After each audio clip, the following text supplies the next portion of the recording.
Ali, welcome to the Right Note record store Thank and you. tape emporium. Thank you for playing Cigarette, a stripped back Pleasure. version of Cigarette. Yes. What do you remember of writing that song?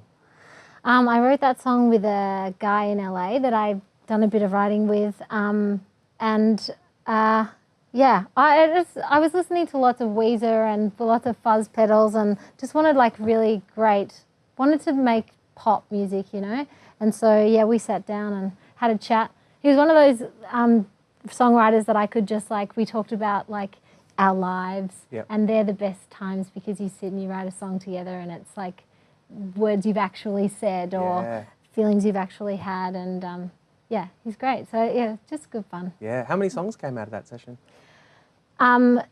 Cigarette and Far Away. Okay. So yeah, good session. Both songs, of course, are off A Suitable Girl, your debut album, which landed at number 17 in the charts. I know. I thought you might know that. Oh. Where were you when you found out? Do you remember that moment? Oh no. Somewhere, probably at home, probably doing something really boring. Right. Yeah. Okay. Was that? I mean, what were you expecting or hoping for?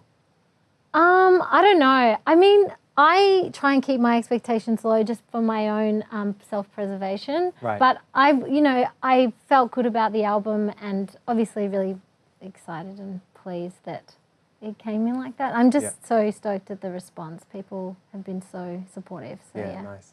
And the first single off the record, Girly Bits, which obviously did so well in the Hottest 100. Yes.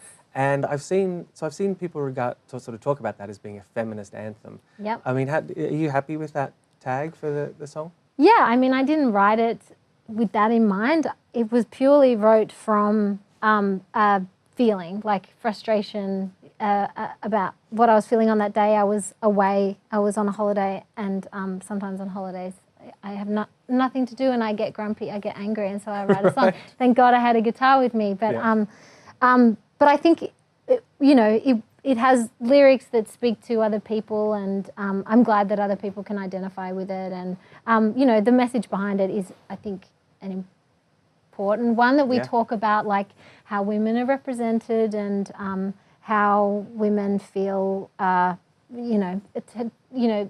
pushed to the side or overlooked for whatever reason. And so I'm glad that people get angry with me. Yeah. Well, I was going to ask, have you had discussions with fans, or have you had fans actually tell you about that song in particular and what it means to them? Yeah, a lot. I've had a lot of emails from women saying, I had a girl email me and say that she's an engineer, and she feels that kind of like she gets ignored or like treated differently, and it frustrates her, and so that song was great for her. And I had other musicians say to me, I played a gig and someone told me to smile, and I wanted to tell them to jump in the lake, and I listened to your song and it made me feel better, and that's the best. That's what we want. I've also had lots of guys email me as well and say that they appreciate it and that it means something different to them, which is also the best thing. I think that's the best thing about songwriting, is that someone can write something with this intention,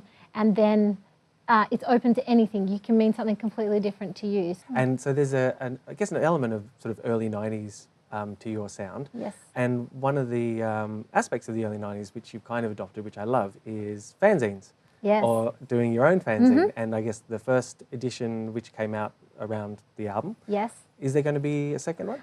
I just did my mail out of my second edition the Really? other day. Yeah. So issue 2 is in hands, That's some great. hands, because I sort of put it up as either you could get one zine or you could subscribe to because I'm going to do 11, one for every song on the record.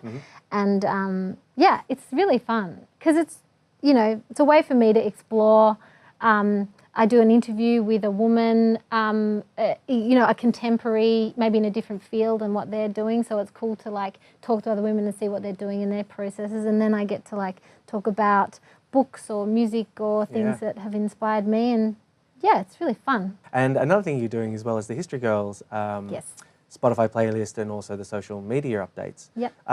And the idea behind that is that you're shining a spotlight on a woman who is underappreciated, like a female artist who is underappreciated. Well, I was studying music last year, and there was a music history class that I was attending, and every week I would go, and by week 6 I realised that there were no women. Like every week was based on 2 artists, and so it was like Bob Dylan and the Beatles, and then it was Phil Spector and Willie Nelson and da-da-da. And by week 6 I was like, oh, what am I doing here? Like, so it just, and I never noticed that before, that in, you know, history we're not talking about all these great women, and so I thought I'd talk about them. Yeah, and how's it going? Yeah, it's great. People really like it too. It's another thing, you know, like I'm just writing a little blurb about this great artist, posting a song in this playlist, and talking about things like, you know, in their life that happened that maybe people don't know. Like I did one about Tina Turner and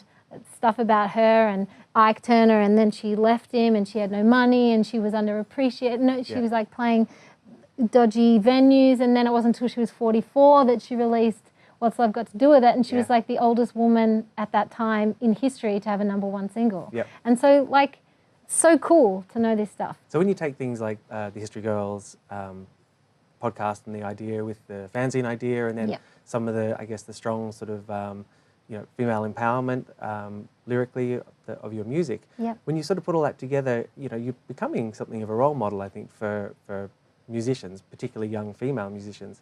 Are you comfortable with that status? Yeah, I mean, I probably don't think about it like that, but I think there's lots of women doing really awesome stuff at the moment too. So it feels like we're all doing it together. Like I know I'm just booked to do a gig called Electric Lady that's been put on by another artist, Jack River, and it's got all these great female artists and surfers and women that she knows that are in science. And so it just feels a bit like a little bit of a movement, you know, supporting other women, talking about other women, and you know, trans women and gay women as well. And so, yeah, it's exciting. Really fun. Yeah, it's really fun. Okay, and so your tour, you'll be on tour throughout pretty much most of May. Yes. What if budget was no issue? Like, what would your show be? Lasers. Really? No, I don't know. I don't know. I don't know. I'm excited. I think we're going to have like I'd just be excited to have a Ali Barter on a drum thingy, you know? Right. Have you got that for this tour? No, but my drummer's name is Andrew Braidner, AB, right, and he just got AB on his drum kit. Ah, nice. Everyone's going to think it's in the Ali wrong Barter. font, Oh, but like it's not in my Ali Barter font. But we're step by step we're going to see. That's great. And I can be Andrew Braidner or Ali Barter. All right, well, I hope you get your own drum skin sometime soon. That's what it's called, yeah. And thank you very much for coming on the show again. Really appreciate it. Pleasure. Thanks for having me.